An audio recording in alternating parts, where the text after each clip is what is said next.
nesse lugar para adorarmos a Deus e estudarmos um pouco a sua palavra. Meus irmãos, a nossa lição de hoje é a lição de número 2, como já foi dito, que tem o tema Igreja, relevância para a adoração verdadeira no culto.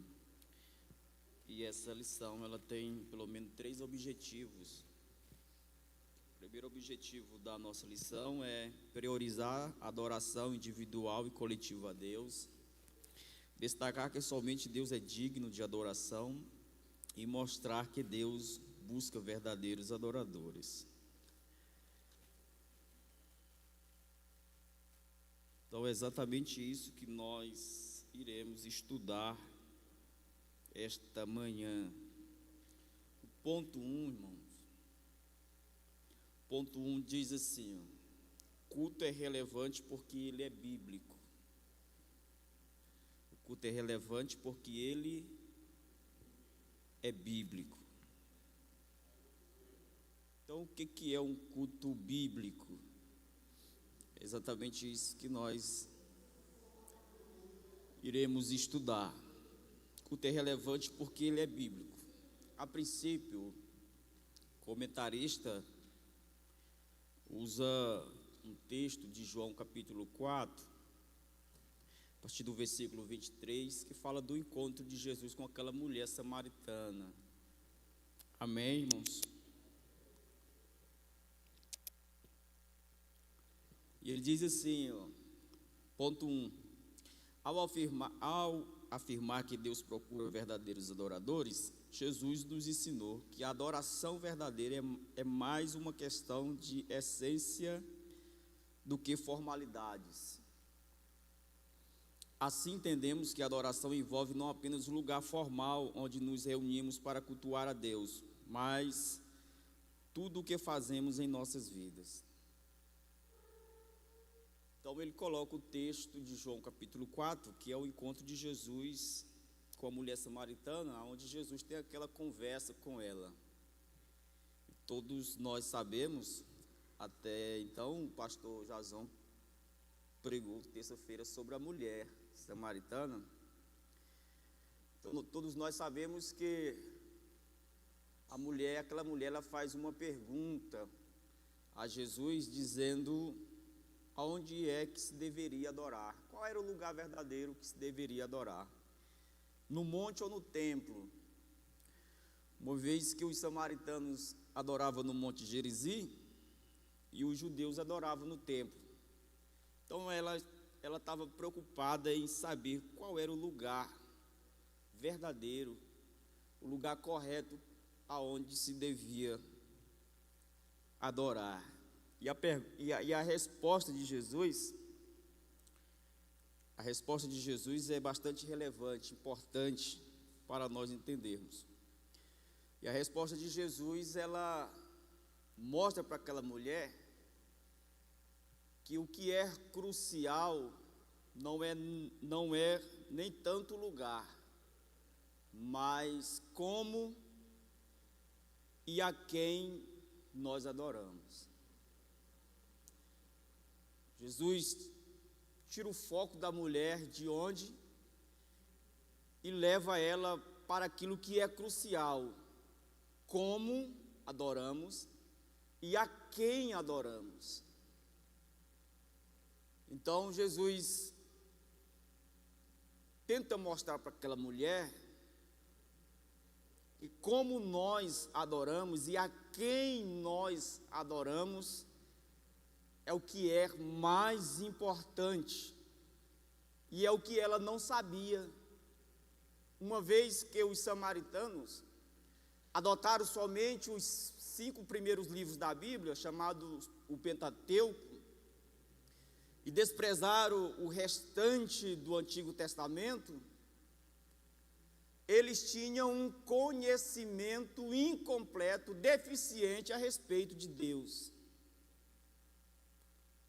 Então, a princípio, o que Jesus está querendo falar para aquela mulher é que, pelo fato do conhecimento dos samaritanos ser deficiente, a sua adoração também era deficiente. porque eles não sabiam como e nem a quem eles adoravam. E o texto de João nos diz exatamente isso. Versículo 22, Jesus diz assim: vós adorais o que não sabeis. Nós adoramos o que sabemos, porque a salvação vem dos judeus. Mas a hora vem, e agora é, em que os verdadeiros adoradores adorarão o Pai em espírito e em verdade, porque o Pai procura tais que assim o adorem. Então, como adorar? Em espírito e em verdade. Perceba que o nosso conhecimento da pessoa de Deus implica diretamente na nossa adoração.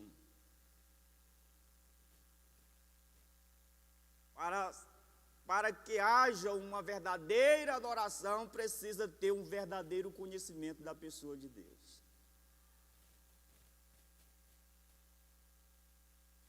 Então, trazendo para os nossos dias, nós vemos muitas bizarrices, muitas balelas, travestidas de adoração, que não tem nada a ver com adoração.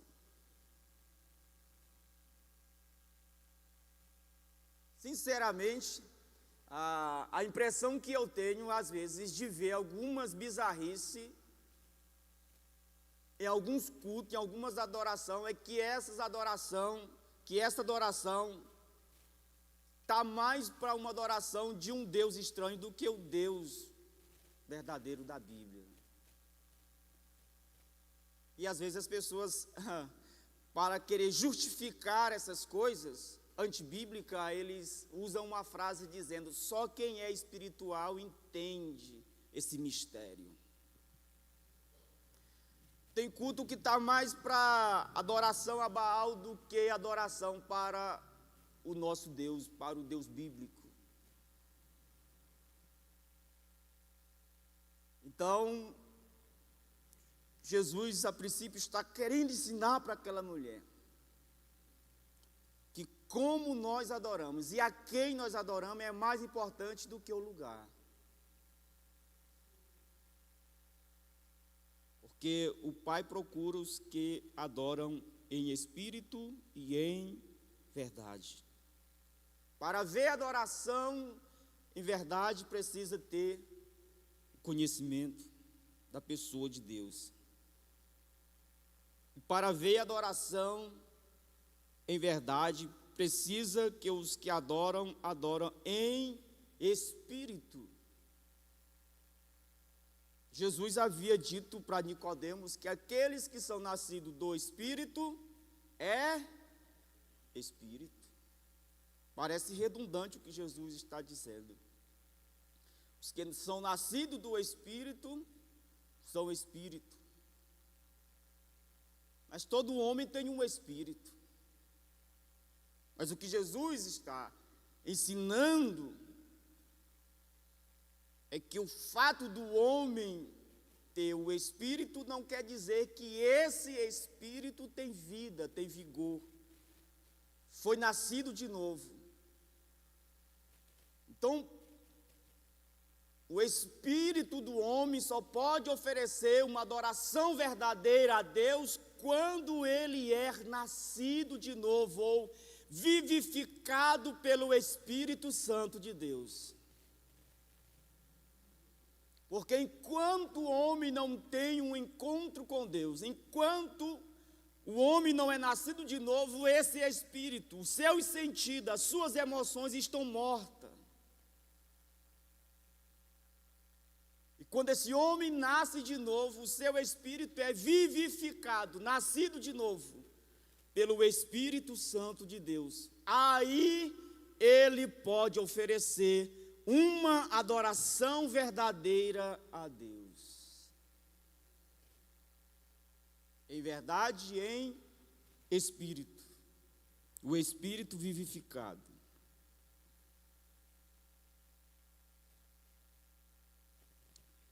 Amém, irmãos? Então Então isso é importante. O culto no Antigo Testamento. É nos Salmos que vemos as maiores expressões de prazer e honra nas atividades do templo. Em contrapartida do que eu já disse, e do que Jesus ensinou, que o que é mais crucial é como e a quem nós adoramos, há também uma valorização do templo. Não que o templo não vale de nada, não tenha nenhuma importância. O templo ele tem o seu lugar, tem a sua importância, tem o seu valor, mas nós precisamos saber lidar com as proporções da importância do templo. Nos Salmos nós vamos ver várias vezes o salmista escrevendo e falando a respeito do seu anseio de estar no templo, na igreja, ou no templo construído de alvenaria, né? E para o judeu, irmão, para os judeus do Antigo Testamento, se faltasse o templo é como se faltasse Deus. Agora mesmo, recentemente, nesse semestre passado, eu fiz uma exegese do livro de Ageu. E eu abordei exatamente essa teologia do templo no livro de Ageu, aonde quando o povo retornou do cativeiro babilônico para reconstruir o templo, a Bíblia diz em Esdra que o povo não tinha tanto recurso. E quando o povo lançaram os alicerces do templo, a geração mais velha, misturado com a geração mais nova, os velhos olhavam para o alicerce do templo, e a Bíblia diz que eles choravam de tristeza. Por quê? Porque o templo, a reconstrução do templo, não tinha a mesma beleza, não tinha o mesmo ouro, não tinha a mesma prata, a mesma formosura do templo de Salomão. Então, a Bíblia diz que os velhos choravam e a geração mais nova cantavam de alegria. Porque o templo para o judeu era muito importante. Se faltasse o templo, é como se faltasse Deus. Isso fez com que os judeus caíssem em uma idolatria do templo. Eles valorizavam tanto o templo que eles passaram a idolatrar o templo. Usar o templo como um lugar de refúgio, como um lugar de esconder os seus pecados. Em Jeremias capítulo de número 7, a Bíblia diz que Deus falou para Jeremias ir para a porta do templo e profetizar contra o templo do Senhor. Por quê? Porque o povo cometia os seus crimes, cometia os seus pecados. E quando dava na hora do culto, o povo se refugiava no templo. Aí Jeremias diz assim: vocês têm feito do templo um covil de ladrão. Covil de ladrão era uma caverna que servia de refúgio para os ladrões. Quando eles cometiam os seus crimes, eles corriam para a caverna para se refugiar, e ali eles se sentiam seguros. Por quê? Porque estavam no templo. Não importava o que eles haviam cometido, não importava os seus pecados, desde quando desse na hora do culto eles estassem no templo. Então o templo se tornou uma idolatria.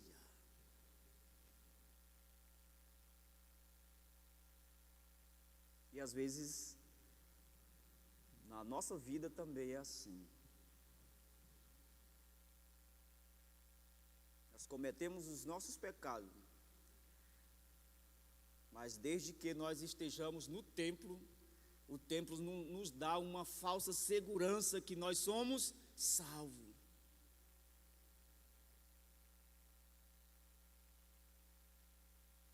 O templo nos dá uma falsa segurança que nós estamos seguros. Então o templo, irmão, ele tem a sua devida importância, desde que isso não se torne idolatria. Tem pessoas que até hoje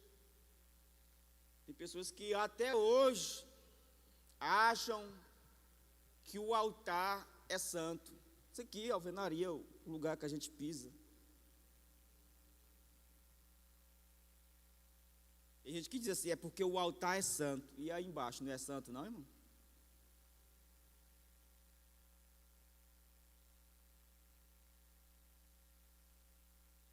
Se aqui é santo, aí também é santo. Se aqui não é santo, aí também não é santo. Então tem gente que ainda acredita nessas coisas e passam a idolatrar ao templo, as coisas materiais. O culto no Novo Testamento, perseverando unânimes todos os dias no templo. Todos os dias significa algo contínuo, já unânimes, fala de unidade e propósito, embora ele se reunisse nas casas, todavia o culto no lar não suprimia a necessidade do culto no templo. Então o que o comentarista coloca aqui é a proporção da importância do culto no templo no Novo Testamento, onde fala que a igreja primitiva se reunia todos os dias, tanto nas casas como no templo. O culto na atualidade. Sabemos que na nova aliança a presença e o culto a Deus não estão restritos a um lugar. Como bem disse Jesus à mulher samaritana, pois viria a hora em que nem em Jerusalém, nem no Monte Gerizim adoraria o Pai, mas os verdadeiros adoradores adorariam ao Pai em espírito e em verdade, independentemente do lugar. Mas essa sublime verdade não substitui a necessidade e o imperativo do culto coletivo da igreja realizada no templo. Em Hebreus capítulo 10, versículo 25, temos a grande exortação para não deixarmos de congregar, porque naquela época era costume de alguns. Infelizmente, hoje, podemos dizer que o mesmo tem se tornado o costume de muitos. Se o irmão puder colocar para nós aí, Hebreus capítulo 10, versículo 25. A exortação do escritor aos Hebreus.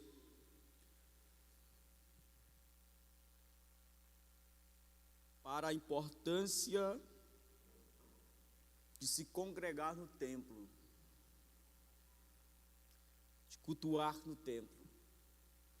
Diz assim, como é que está escrito? Não deixando a nossa congregação, como é costume de alguns, antes admoestando-nos uns aos outros, ou animando uns aos outros, tanto mais quanto verde que se vai aproximando aquele dia.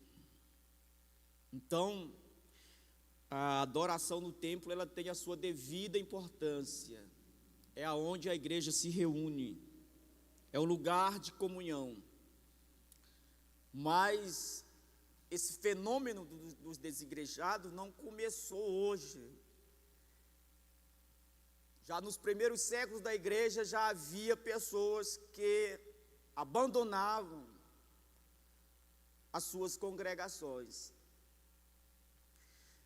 E hoje nós vemos esse fenômeno a cada dia mais crescer, que é o fenômeno dos desigrejados. E é assustador isso. E por que isso é assustador e por que isso tem tomado uma grande proporção, uma grande medida de números de pessoas que têm abandonado as congregações? Eu diria que o egocentrismo é um dos motivos das pessoas abandonar a sua congregação. Hoje nós vivemos em um mundo individualista, egocêntrico, onde as pessoas olham apenas para si.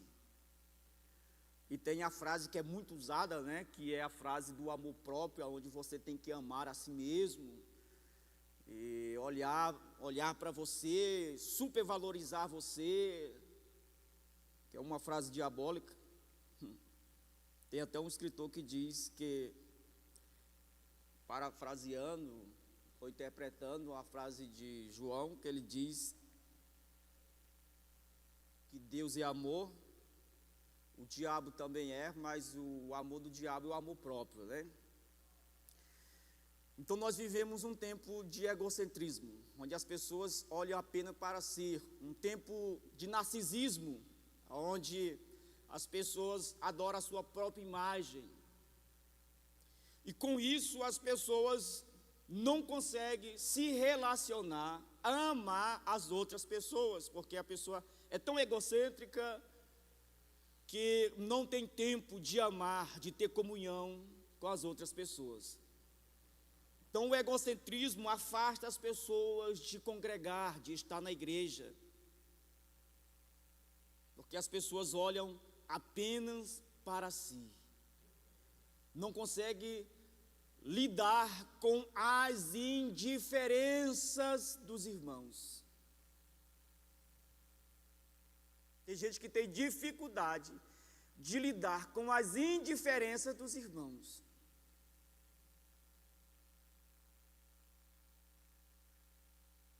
Porque a igreja, ela é uma unidade na diversidade. Unidade na diversidade. Somos diferentes, mas nem por isso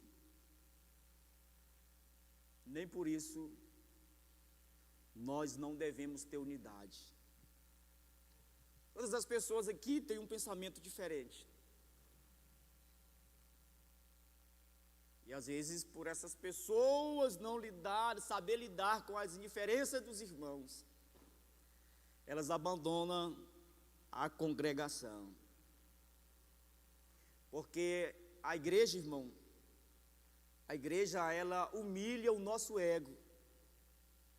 Viver em comunidade, viver na igreja, viver no seio da igreja, envolvido com os irmãos, esse fato humilha o nosso ego, o nosso orgulho. Porque quando uma pessoa quer ser o centro, quando ela vem para a igreja, ela percebe que o centro não é ela, o centro é Jesus. O centro é Cristo. E isso humilha o orgulhoso. Salomão diz que aquele que se isola, ele procura seu próprio interesse. Então, aquele que sai da igreja, que se afasta da igreja, que deixa de congregar, ele não está interessado nos valores do reino, ele não está interessado nas pessoas, e ter comunhão com as pessoas, de ajudar as pessoas, de amar as pessoas. Ele está preocupado somente nos seus próprios interesses. É egocêntrico. Amém? E nós temos que ter um devido cuidado, irmão, com as mídias sociais, com as redes sociais, canais de YouTube, com os youtubers, os pastores que ensinam nos seus canais de YouTube, homens que têm uma certa influência, que estão ensinando que para você ser cristão, você não precisa estar na igreja, congregar.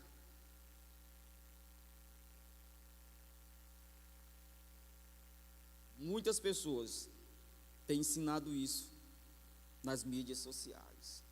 Quem são essas pessoas que estão disseminando esse falso ensino, que tem feito a cabeça, que tem influenciado muitas pessoas? Em primeiro lugar, são homens apóstatas. Homens que apostataram da fé, abandonaram a fé, que tentam justificar os seus pecados porque não querem se arrepender, e se revoltaram contra a igreja, e estão disseminando essas heresias nas mídias sociais, e tem influenciado a muitos. Pessoas rebeldes, obreiros que não conseguem ser submissos à liderança,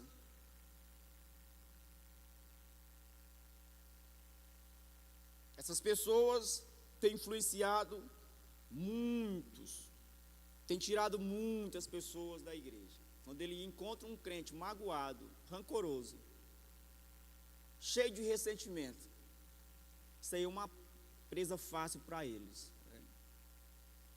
Porque tem pessoas que, por qualquer motivo, ele quer deixar de congregar. Porque às vezes não concorda com o pastor. Porque às vezes o irmão olhou de cara ruim para ele. Porque às vezes não lhe dão oportunidades, né? Essa pessoa, ela se magoa facilmente quando encontra pessoas disseminando essas heresias, são uma presa fácil para ele. O irmão quer falar? Pode falar. Paz do Senhor, irmão.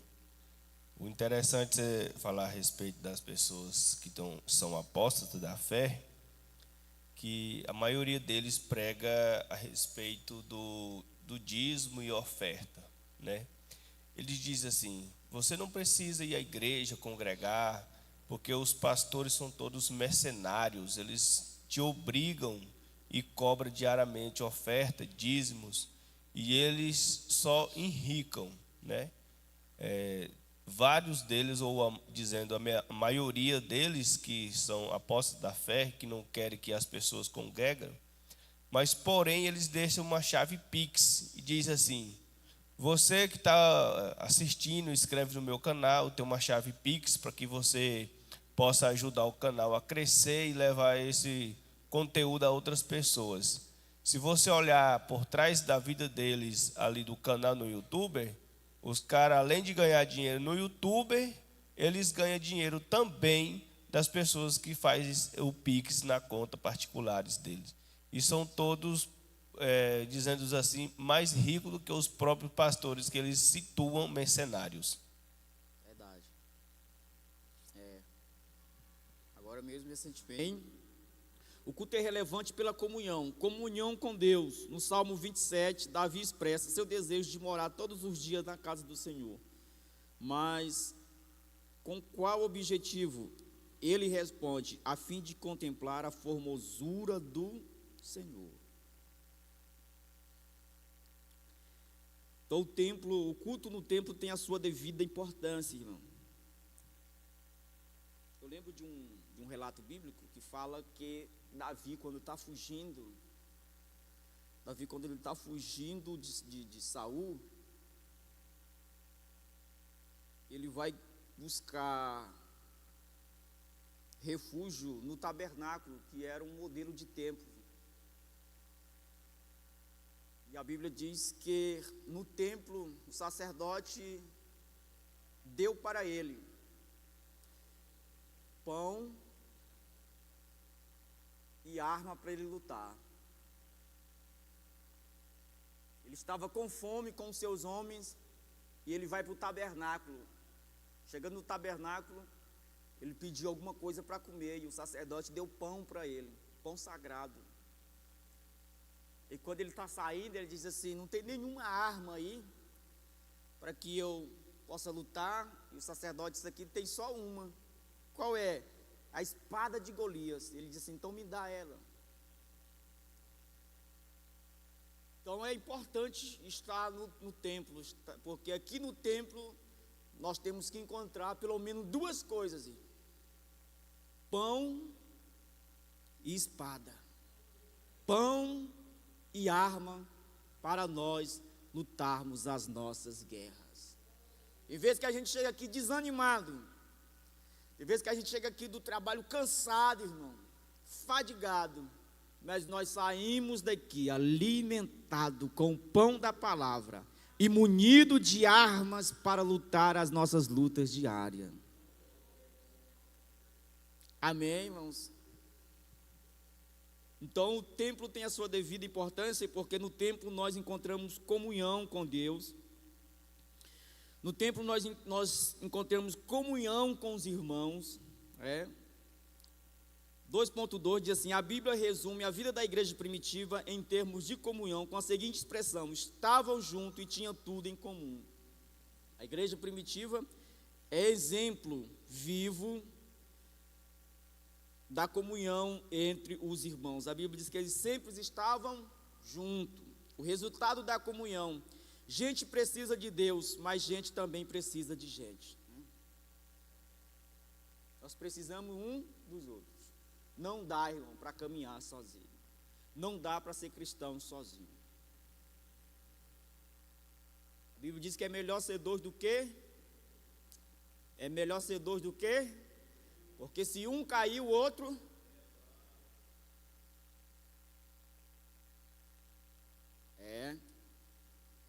Eu lembro de Pedro, que Jesus disse assim: olha, Pedro, esta noite todos vocês vão se escandalizar em mim e vão ferir o pastor e as ovelhas vão ser dispersas. Aí Pedro se levanta e disse: Senhor, ainda que todos te abandonem, eu jamais te abandonarei. E eu não. Aí Pedro, querendo mostrar que era forte, tentou seguir Jesus sozinho. Negou Jesus 3 vezes. Negou Jesus 3 vezes. A gente nunca é nada sozinho. Todos nós precisamos de outra pessoa, precisamos de gente. Elementos centrais no culto. A palavra de Deus é central no culto.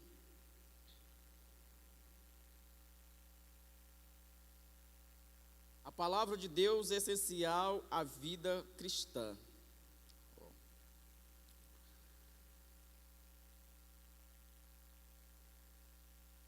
Ponto aqui. A palavra de Deus é o mais importante cardápio no alimento espiritual do crente. Por reiteradas vezes ela é comparada com o alimento que nutre a vida espiritual. É o instrumento primordial para o desenvolvimento do culto. Ela ocupava o lugar central no ministério dos apóstolos.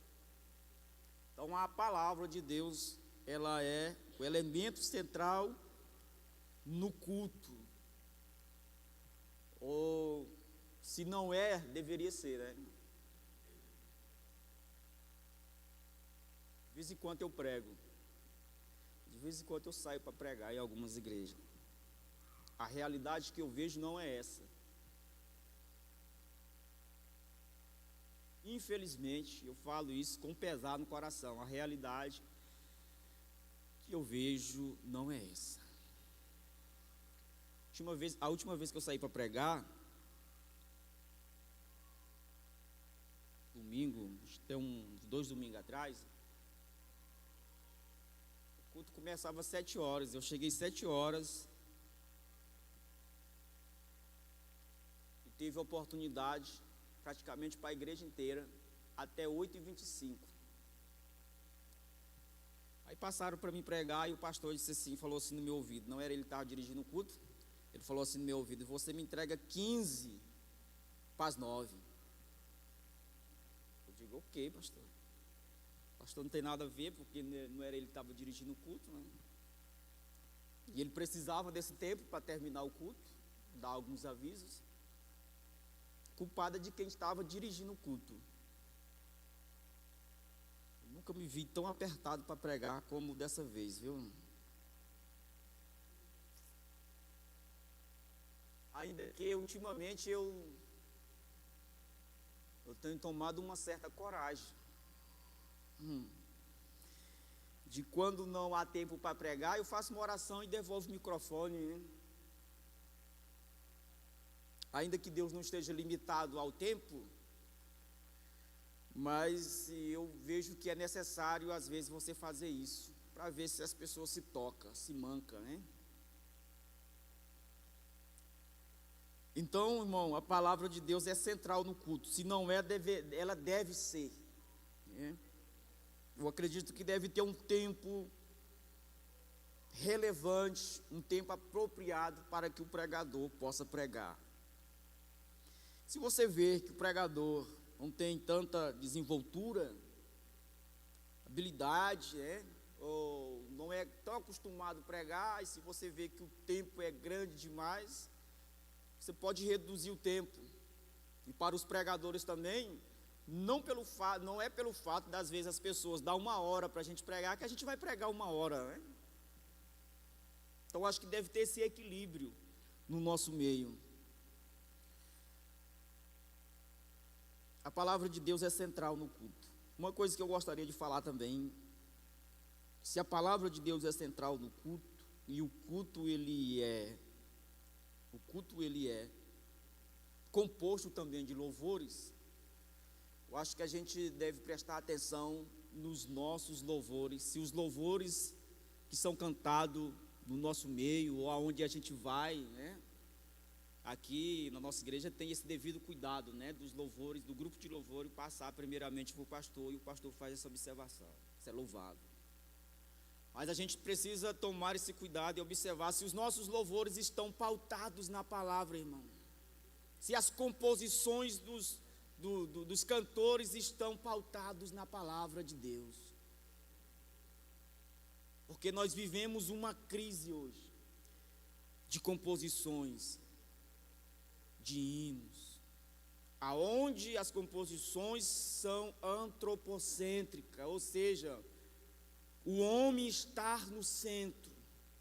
Os louvores falam mais do homem, inflam mais o ego do homem, adora mais o homem do que a Deus.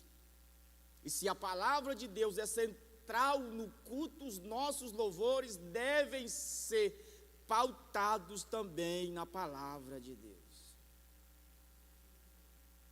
Amém, irmãos? Alguma pergunta? Alguém quer falar alguma coisa?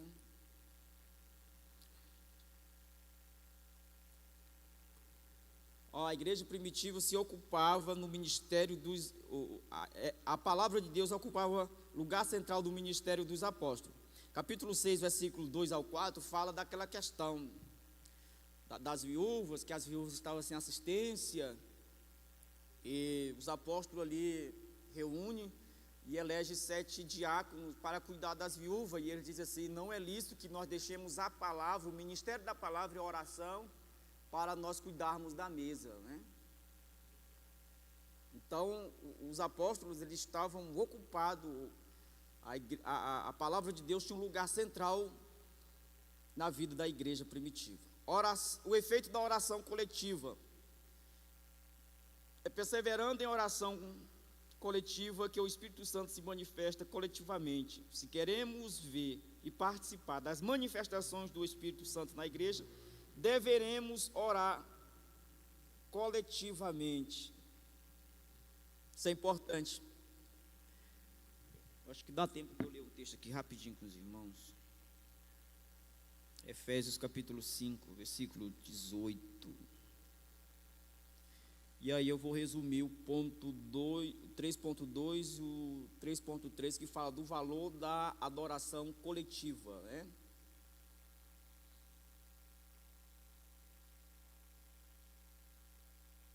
Efésios 5, 18 diz assim: não vos embriaguei com vinho em que há dissolução, mas enchei-vos do Espírito Santo.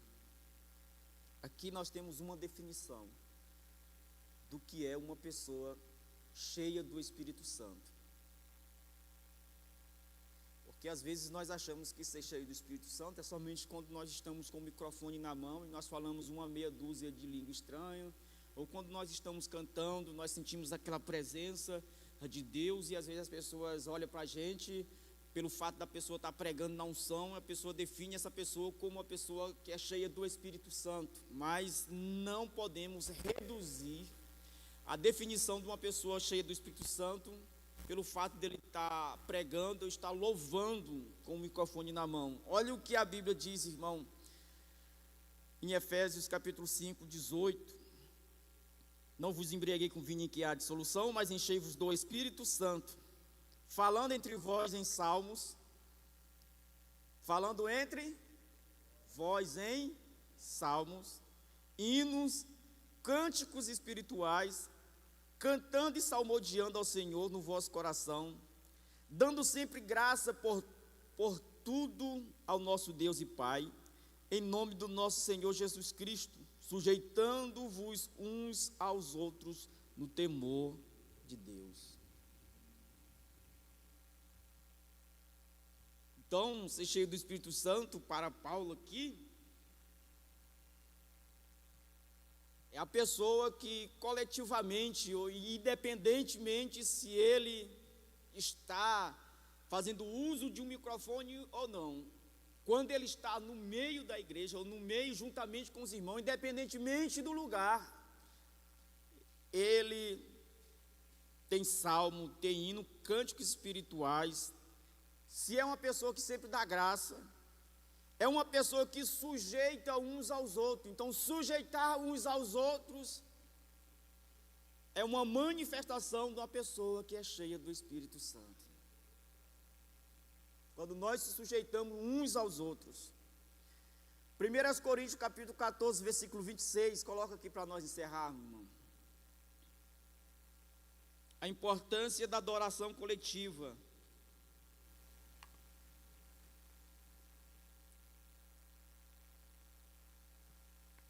Primeiras Coríntios 14, 26.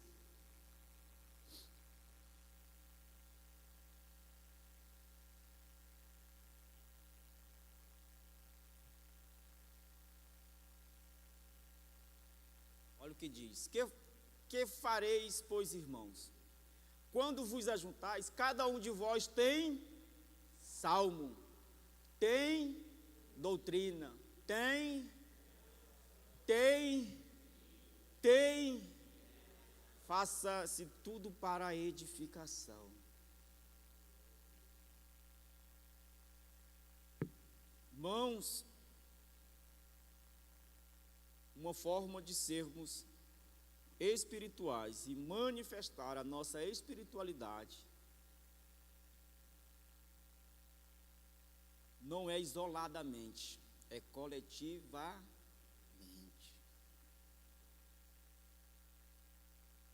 Tem gente que quer ser cheio do Espírito Santo, mas ele não se mistura com ninguém, não se ajunta, não gosta de estar junto. Aí diz assim, não, é porque eu sou separado. A pessoa é tão santa que se ele se misturar ou se estiver no meio dos outros irmãos, parece que ele vai se contaminar, né? Os fariseus eram dessa forma.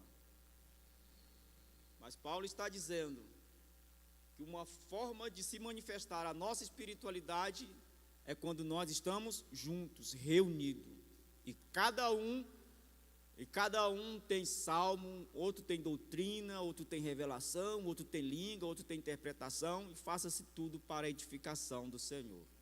Amém. Deus abençoe. Pastor Hamilton, Pastor Jason.